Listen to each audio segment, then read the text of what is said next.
grâce et la paix de Dieu vous soient multipliés à tous en cette saison.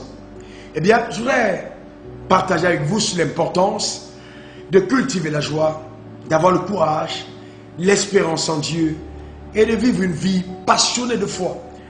Dieu dit, mon petit troupeau, ne crains point, c'est de mon bon plaisir de te donner le royaume. Dieu t'aime. Oui, il t'aime. Ça change tout parce que c'est le Créateur. Il tient toutes choses entre sa main.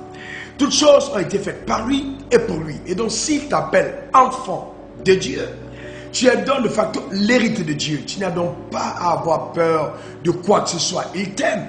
Je dis encore, ça change radicalement tout à ton égard. Tu n'as donc pas le droit de t'inquiéter au sujet de ton lendemain. Car cette inquiétude-là ne pourra même pas changer une seule coudée, un seul iota en ce qui concerne ton avenir. Donc, qu'est-ce que tu dois faire?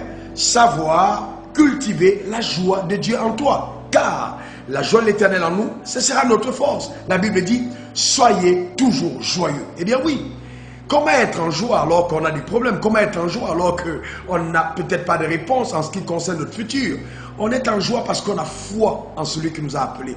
On a foi en celui qui nous a créés. On croit en sa parole. Il dit, je connais les projets que j'ai formés pour toi. Des projets de paix et non de malheur pour te donner un avenir et de l'espérance. Eh bien oui, tu as un avenir en Dieu. Tu as une espérance en lui. Tu dois te réjouir. Bien, parce que je crois à mon futur, je célèbre le présent. Je n'ai pas besoin de comprendre, j'ai juste besoin de croire. Et c'est pourquoi il est essentiel d'avoir foi en lui. La joie va jouer un rôle majeur. Beaucoup d'entre nous, nous arrivons à l'église, nous sommes crispés, nous sommes les patrons, nous sommes un grand ministre, un gros PDG, une grande femme d'affaires.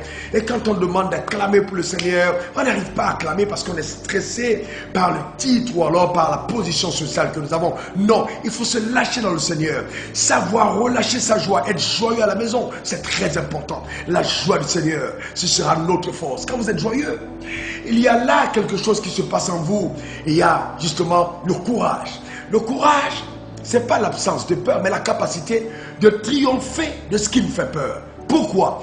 Parce que quand vous êtes en joie, votre perspective, ou alors les paradigmes mentaux changent. Votre manière de voir la vie. Vous regardez comme tout le monde, mais vous ne voyez pas la même chose. Pourquoi?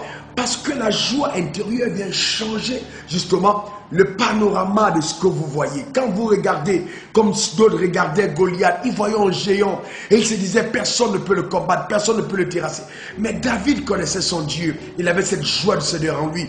Quand il a regardé de Goliath, il a dit non, Goliath est trop grand, je ne peux pas le louper. Et tout de suite, il a été saisi d'une énergie surnaturelle qui lui a donné alors la force d'aller combattre, d'aller affronter Goliath et il a terrassé son Goliath. Alors je déclare sur ta vie que cette semaine, ton Goliath tombera sous ton pouvoir. Au nom suprême de Jésus, aie confiance en ton Dieu.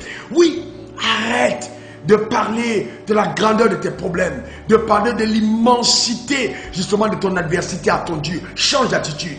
Parle de ton Dieu, de ton grand Dieu à ces problèmes-là. Et tu vas te rendre compte que tes problèmes sont des nains par rapport justement à la taille de ton Dieu. Et les choses prendront une autre dimension, un autre essor. Et la victoire sera assurément ton partage et ta portion. Ne t'inquiète de rien. Oui, ne t'inquiète de rien.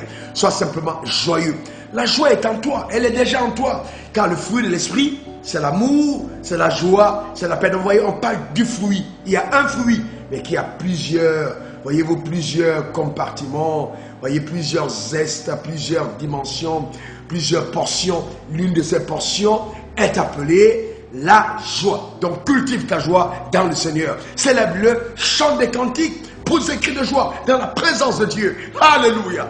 Eh bien c'est ça aussi la vie spirituelle. Savoir se connecter justement à la force de Dieu par la joie. Cette semaine sera différente. Je dis bien totalement différente. Tu vivras la plénitude de ce que le ciel t'a réservé. La main de Dieu sera sur toi et t'accompagnera. Je dis bien, cette saison de ta vie va connaître un essor particulier par l'assistance surnaturelle du Saint-Esprit à ton égard, au nom suprême de Jésus. Je te regarde béni de la bénédiction d'en haut. Et si Dieu te bénit, eh bien, personne ne peut te maudire, car quand il ouvre une porte, personne ne peut fermer. Quand il bénit, ce qui est béni éternellement. Jouis justement de cette faveur particulière qui t'accompagne, ce cortège de grâce qui t'accompagne en cette saison pour te donner de vivre le meilleur du meilleur.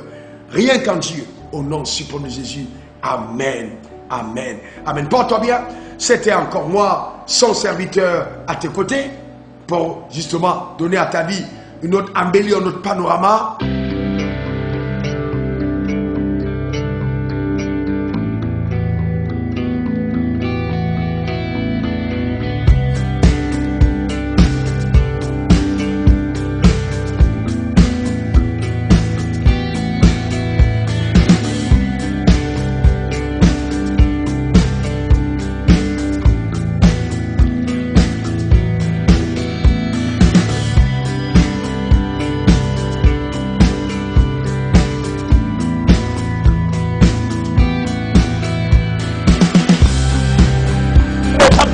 Preaching of the gospel. They will either turn against it with the fierceness of an animal, or they will be converted.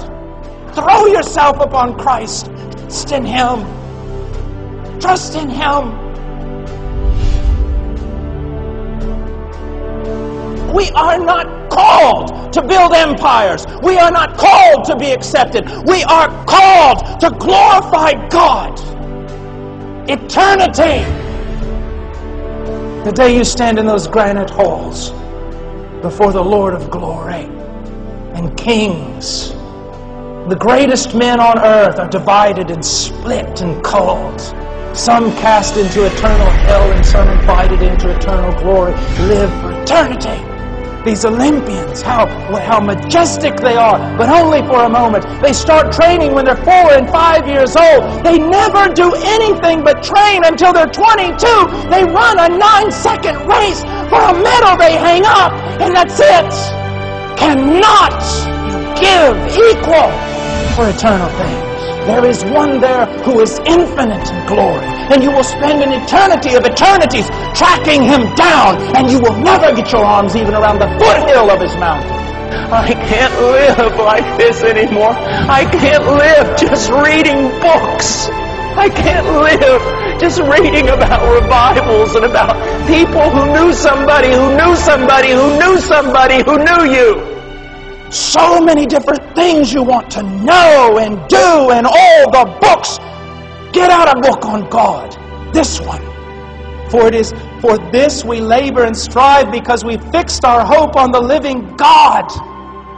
This is not some martyr thing in which we uselessly give our lives to nothing only to be pulverized without hope. No! We serve God, and God will honor us. We have fixed our hope on that, and that gives us strength. Strength. Oh, this life is a vapor. I'm 47, but yesterday I was 21. Where did it all go? It is a vapor. While you have strength, preach. I praise God that in His providence as a young man, I spent myself in the Andes Mountains and in the jungles of Peru doing what I no longer have the strength to do. While you are a young man, while there is strength in you, labor with all your might. Take those stupid video games of yours and crush them under your feet. Throw the TV out the window. You were made for greater things than these. If you're a child of the King, nothing on this earth can satisfy. Nothing. I want the power of God on my life. Then something's got to go. I want to know Him. Then some separation has to occur. Anything it takes. You have to literally be before the Lord. Lord, anything it takes. Anything it takes.